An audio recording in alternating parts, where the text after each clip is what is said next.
안녕하세요. 2월 27일 화요일입니다. 오늘은 요한일서 4장 21절입니다.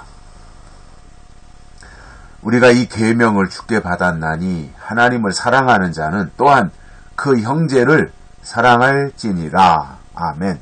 하나님 사랑과 형제 사랑은 같이 가야 됩니다. 하나님을 사랑하는 사람은 미운 사람이 있으면 안 된다는 말입니다. 어려운 숙제죠, 그죠? 미운 사람이 있으면 안 됩니다. 그래야 하나님 사랑한다고 하는 말이 증명이 되는 겁니다. 혹시 주변에 미운 사람 있습니까? 물론 오죽했으면 밉겠어요. 그죠? 괜히 미운 사람은 거의 없고요. 오죽했으면 미워하겠어요. 그럼에도 하나님을 사랑하니까 내 주변에 있는 사람도 그 형제도 자매도 사랑해야 된다 그 말입니다. 즉 원수가 있으면 안 되는 거예요. 우리가 가끔씩 이제 어떤 옛날에 부흥회를 참석한다든가 기도원에 간다든가 어떤 계기가 있어서 은혜를 받으면 그때 이제 내가 미워했던 사람 회개하고 이제는 사랑하게 해달라고 용서하게 해달라고 이제 이런 기도를 하잖아요. 그러면 하나님이 반드시 붙여주는 사람이 있습니다. 미운 사람입니다. 왜냐? 사랑하겠다고 기도했으니까 미운 사람을 붙여줘야 사랑을 입증할 수 있는 거잖아요. 그러니까 하나님 나 용서하고 사랑하게 해주세요 기도하면 좋은 사람 붙여주는 것이 아니라 왼수 같은 사람을 붙여주는 거예요. 그래야 사랑을 이룰 수가 있기 때문에 그런 겁니다. 자, 오늘 여기에 그 본문으로 읽어드린 내용에서도 보면 우리가 이 계명을 주께 받았나니 우리에게 계명을 주신 분은 하나님이라 말이죠. 그 계명이 뭐예요?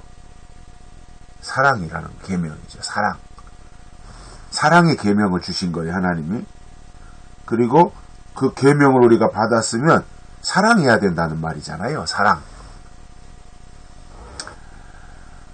그런데 우리가 다 사람이 똑같을 텐데 나한테 잘해주는 사람한테 나도 잘해주는 것은 누구나 다 하는 거고 쉬운 거예요. 나를 사랑하는 사람에게 나도 사랑하는 것은 쉬운 거예요. 아무나 다 할 수 있는 거예요. 그런데 나를 미워하는 사람, 나를 싫어하는 사람, 왼수 같은 사람한테 잘해주는 게 진짜 잘하는 것이다 그 말이에요. 그래서 여기에서도 보면 우리가 이 계명을 주께 받았나니 사랑하라고 하는 계명을 주께 받았나니 그러니까 우리는 하나님이 주신 계명이 있는 사람들이에요. 그래서 우리는 계명을 가진 자로서 계명을 받았으면 계명은 지켜야 되는 거지 않습니까? 계명을 그냥 간직하고 있는다면 그 계명이 무슨 의미가 있어요? 하나님이 주신 계명은 지키고 실천하라고 주신 것인데 그렇다면 우리가 계명을 받은 자로서 우리 안에 하나님의 계명이 있는 자로서 계명을 가진 자로서 어떻게 하라는 거예요? 당연히 하나님을 사랑하라는 거예요. 계명을 받았으니 하나님을 사랑하라는 거예요. 하나님을 사랑하는 것은 계명을 사랑하는 거예요. 계명을 사랑하는 것은 하나님을 사랑하는 거예요. 그리고 계명을 사랑하는 자는 계명을 지키게 되어 있어요. 그래서 계명을 받았으니 하나님을 사랑해야 되는 겁니다. 그게 당연한 거잖아요. 계명을 주신 분을 사랑해야 되는 건 당연한 거잖아요. 그런데 하나님을 사랑하는 것으로 끝나는 것이 아니라 하나님을 사랑하는 자는 또한 그 형제를 사랑할지니라 이렇게 말씀이 되어 있습니다. 그런데 여기에는 걸리지요. 우리가 하나님만 사랑하라고 했으면 그건 어떻게 이제 해보겠는데, 형제를 사랑하라고 하는 여기에는 걸리는 거예요. 잘 안 되는 부분이거든요, 이게. 왜냐하면 사람은요, 다 상대성이 있어가지고 코드가 안 맞는 사람도 있어요, 나하고. 도저히 성격이 안 맞고 지향하는 방향도 다르고 어떠한 삶의 가치관도 다르고 도저히 함께 할 수 없는 사람들이 있잖아요. 도저히 말도 섞기 싫고 그 사람이 있는 자리에는 가고 싶지도 않고 그렇게 미운 털 먹인 사람이 있거든요. 그런데 성경은 어떻게 말씀하는 거예요? 그 형제를 사랑할지니라 이렇게 말씀하고 있어요. 여기서 형제라고 했으니까 이 형제는 누구예요? 세상의 형제가 아니라 예수 안에서, 그리스도 안에서, 교회 안에서 한 피바다 한 몸 이룬 지체들을 의미하는 거예요. 그러니까 우리 같으면 하나님의 약속을 받은 하나님의 사람들이 우리의 형제이고 자매이지 않습니까? 그렇다면 그들은 조건 없이 사랑해야 돼요. 또 이렇게 생각할 수 있어요. 당연히 우리가 이제 미운 사람까지도 사랑해야 되는 것은 맞지만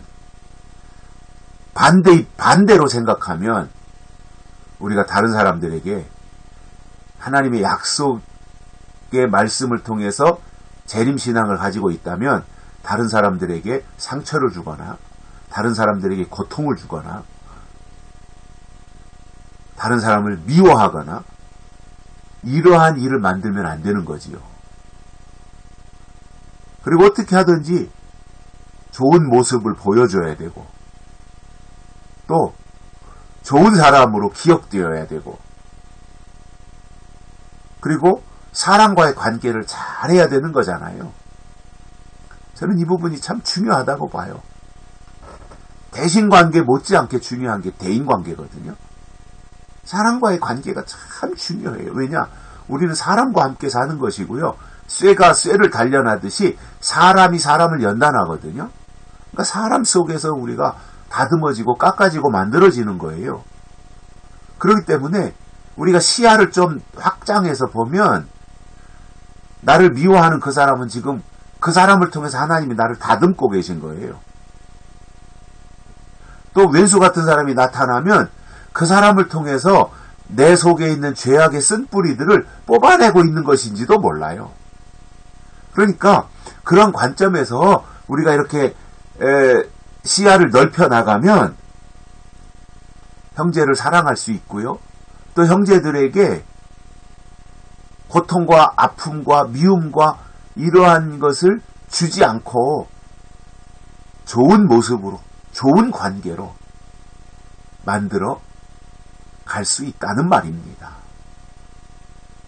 제가 나이를 먹고 보니까 그렇더라고요. 젊었을 때는 이해가 안 되던 것들이 나이 드니까 이해가 되고요.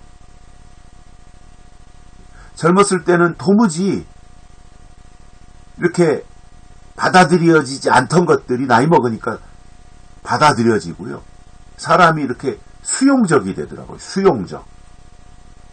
그렇다고 해서 뭐 비진리까지 다 수용하는 것은 아니지만 아무튼 웬만한 것들에 대해서는 이해하고 수용하고 받아들이고 이렇게 넘어가게 가려는 그러한 마음이 생기고 여유가 생기더란 말이에요.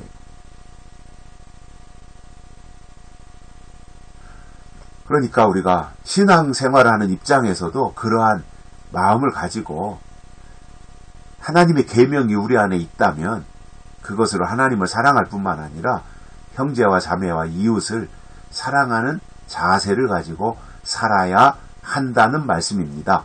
여기까지 하겠습니다. 고맙습니다.